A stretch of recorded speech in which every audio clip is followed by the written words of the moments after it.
Hello बच्चों, आज हम जो नेक्स्ट वीडियो बना रहे हैं वो है चैप्टर 2 की। और उसमें जो इम्पोर्टेंट क्वेश्चन आ रहा है वो है आसियान के उद्देश्य। आसियान क्या है, आसियान की स्थापना क्यों की गई, कब की गई और इसके उद्देश्य क्या है। ठीक है, तो इसकी स्थापना कब हुई थी? 1967 में हुई थी। ठीक है, और इसके उद्देश्य क्या है तो आज हम देखते हैं। इसके उद्देश्य नंबर 1 पे आते हैं, जन कल्याण और जीवन में गुणवत्ता लाना।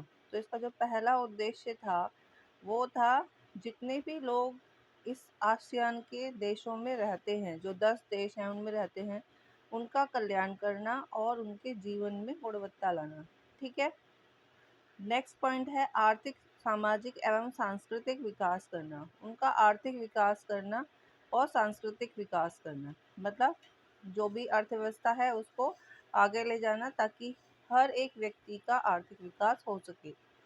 सामूहिक आत्मनिर्भरता को बढ़ाना। सामूहिक से मतलब है जितने भी सदस्य देश हैं वो आपस में ही उन सब चीज़ों को सुलझा सके जिन मामलों के लिए, मसलों के लिए, विवादों को सुलझाने के लिए हमें यूएनओ की आवश्यकता पड़ती है। उसको पहले हम अपने बेसिक यानी कि क्षेत्रीय स्तर पर ही उसको सुलझाने की कोशिश की जाए। इसीलिए इसको क्या बोला गया है? सामूहिक आत्मनिर्भरता। आत्मनिर्भरता से मतलब है इंडिपेंडेंस, अपने आप वो कार्य करने की क्षमता का होना। नंबर 4 है अन्य देशों के साथ सहयोग करना। तो अन्य देशों को सहायता भी करना, उनसे सहायता अगर लेने की आवश्यकता है तो वो भी लेना। ठीक है, नंबर 5 है एक दूसरे की समस्याओं के लिए आपसी विश्वास, सूझबूझ व सहायता का विस्तार करना। तो इस आसियान का उद्देश्य क्या था, किस लिए ये बनाई गई थी? तो एक दूसरे की समस्याओं को हल करना है। कैसे हल करना है? आपसी विश्वास के साथ, सूझबूझ के साथ, सहृदयता मतलब एक दूसरे के लिए अच्छे भावों का होना। नंबर 6 है अन्य क्षेत्रीय व अंतर्राष्ट्रीय संगठनों के साथ सहयोग करना। अन्य क्षेत्रीय संगठन कैसे हो गए? जैसे सार्क हो गया, यूरोपीय यूनियन हो गया, गुटनिरपेक्ष हो गया, या फिर यूएनओ हो गया। तो इन सभी अंतर्राष्ट्रीय संगठनों के साथ भी सहयोग करना। नेक्स्ट है 15 वर्षों के अंदर दक्षिण एशियाई देशों में मुक्त व्यापार का विकास करना, जिनके लिए इन्हें 15 उत्पादों की सूची बनाई है जिन्हें मुक्त व्यापार क्षेत्र के अंतर्गत समान तट कर योजना के अंतर्गत लाना है। ठीक है, तो 15 वर्षों के अंदर इन्होंने क्या करना है? मुक्त व्यापार का विकास करना है। और इसके लिए इन्होंने 15 उत्पादों की यानी कि 15 प्रोडक्ट्स की सूची बनाई है जिनको मुक्त व्यापार के अंतर्गत लाना है। मुक्त व्यापार क्या होता है? जब कुछ चीज़ों का आयात या निर्यात किया जाए पर उन पर टैक्सेस ना लगे, उन पे कस्टम ड्यूटी ना लगाई जाए। जो कभी भी जैसे शिप्स आते हैं उनमें सामान आता है तो उन पे कस्टम ड्यूटी लगती है, तो वो ना लगे। वो क्यों नहीं लगेगी? जो भी देश इस संगठन में, इस समूह में, आसियान में शामिल हैं, उस देश के उन सदस्य देशों पर कभी भी मतलब 15 इन सालों में कस्टम ड्यूटी ना लगाई जा सके उन 15 प्रोडक्ट्स पर। ठीक है, तो ये थे इस आसियान को बनाने के उद्देश्य। तो अभी हम देखते हैं आसियान के प्रमुख स्तंभ क्या हैं।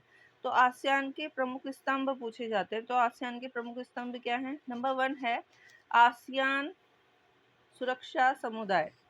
तो आसियान का जो सबसे प्रमुख महत्वपूर्ण समुदाय है वो है, या स्तंभ है, वो है आसियान सुरक्षा समुदाय। यह समुदाय आसियान देशों के बीच होने वाले टकरावों को दूर करता है, जिससे आपसी विचार विमर्श तथा शांतिपूर्ण रूप से सुलझाया जाता है।